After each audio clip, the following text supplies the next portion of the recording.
All right, I've watched a ton of movies this year.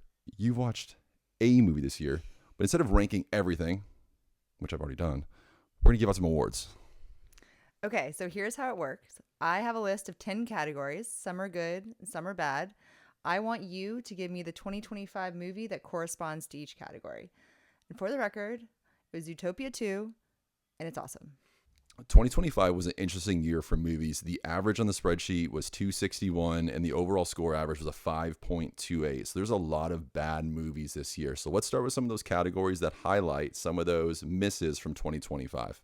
Okay, so one of our last videos, we talked about biggest box office bombs of the year. I'm going to ask you to choose one. Okay, I think him. Him is definitely the biggest box office bomb. It didn't have a huge budget. It made barely enough money to cover its budget. It's a horror movie about football, and Jordan Peele is attached to it. This should have worked on so many different levels, and it didn't work on any. So let's do one more negative category, and then let's move on to some more of the fun stuff. Next up, most disappointing after the hype. Really interested to see what you say here. Okay, I got this one. It's definitely The Long Walk, and I know it gets a lot of good reviews, but for me, it felt like a totally incomplete movie. One, they're just walking the entire time. And another movie's called The Long Walk, but they're literally walking the entire time. And also, like, the amount of poop in this movie, it's just like... Wait, what? There's poop? Like, what? I don't understand. So the premise of this movie is that, like, they have to go on a long walk, and the person who is walking last wins, and everybody else dies. The amount of people that have to drop out of the competition and die for bathroom emergencies is crazy. Look, this is an early Stephen King book. I think it's his first one. It felt like an incomplete ending. It just didn't do it for me. And I think the reason why I'm choosing The Long Walk is because I love Stephen King stuff, and this just didn't deliver for me. And the poop. Okay, so let's move on to some more positive categories. I want to know, what do you think is the top sleeper of the year? Not easy. Normally I say easy here. Like, I'm really conflicted between two. Sovereign and The Monkey. Now, they're totally different, but I'm going to go with The Monkey here simply because I had just finished Final Destination, the new one, and I was just like, I kind of want something better. The Monkey is something better. So much so that once I was done rating this movie, it was 7 all time on my spreadsheet, and I was like, should this movie be 7 all time? But yes, it should be. It hits every mark that it needs to hit. Achievement and goal high, entertainment high, ending high. It's short. Hell yes. Okay, The Monkey. The amount I have heard you talk about this movie is ridiculous. What a great Christmas gift it would have made to be up there on the shelf. Blu-ray The Monkey. Can't find it. Next category. Okay, next topic. This is something I like to talk about in movies because I always find it really interesting. Best casting. Let's go. Okay, isn't it like your dream job to be like a producer? Like, you would love to choose roles. I feel like specifically you would love to choose like British roles for British crime shows. Can we just give a nod, confirm that? Dream job? Okay.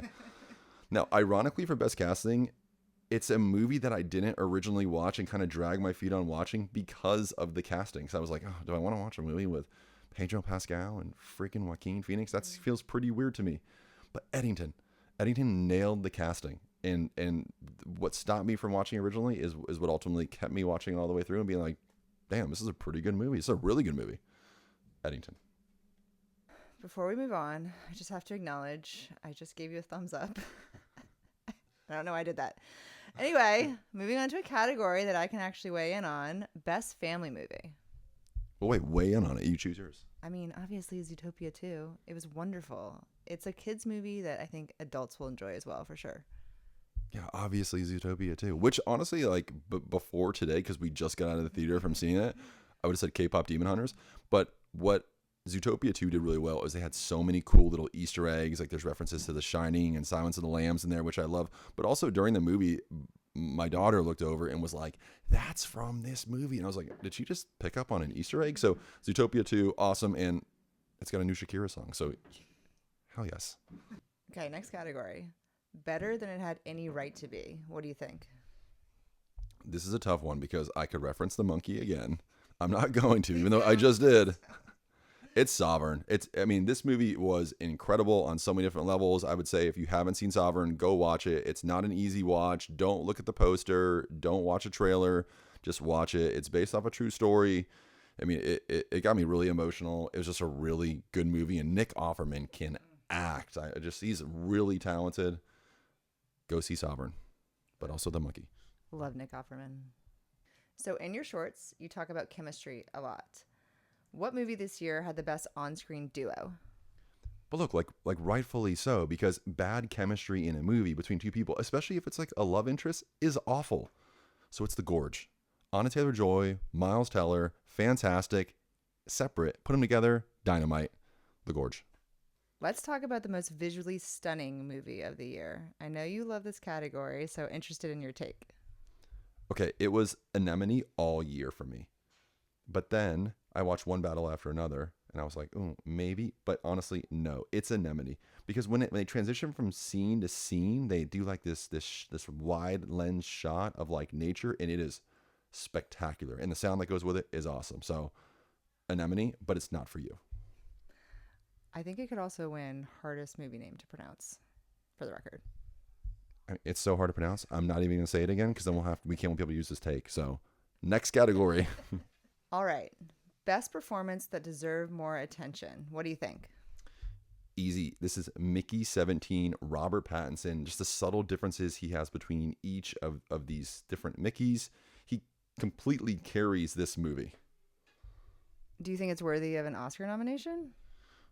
I mean, yes, but like the reason why I'm talking about it here is because it needs more attention. He's not going to get a nomination for this because this type of role doesn't get these kind of nominations, and they should, because for me, it's the best acting performance of the year, no doubt about it. This is why the Academy should listen to us.